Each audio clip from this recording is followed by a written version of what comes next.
কিন্তু তবু তো যাবার রাস্তাটায় দাঁড়াতে পারি না পারি ইনশাল্লাহ, জোরে বল পারি ইনশাল্লাহ। তো মেরে মোহতরম দোস্ত বুজুর্গ আল্লাহওয়ালা ভাইরা, আল্লাহ নবী বলেছেন ইজা মাতে ইবনে আদম, যখন চলে গেছে আদমের বেটা তখন তার একটাই কাজ সাদকায়ে জারিয়া।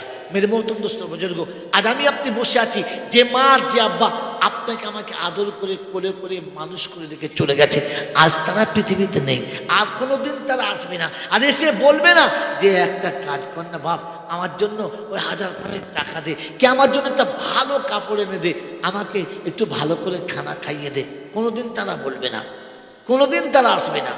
কিন্তু আমি আর আপনি ভেবে দেখি, সারা জীবন যা করেছে, সারা জীবন যা কিছু করেছে মা আর আব্বা, সব আমাদের হাতে দিয়ে গেছে না অন্য কাউকে দিয়েছে?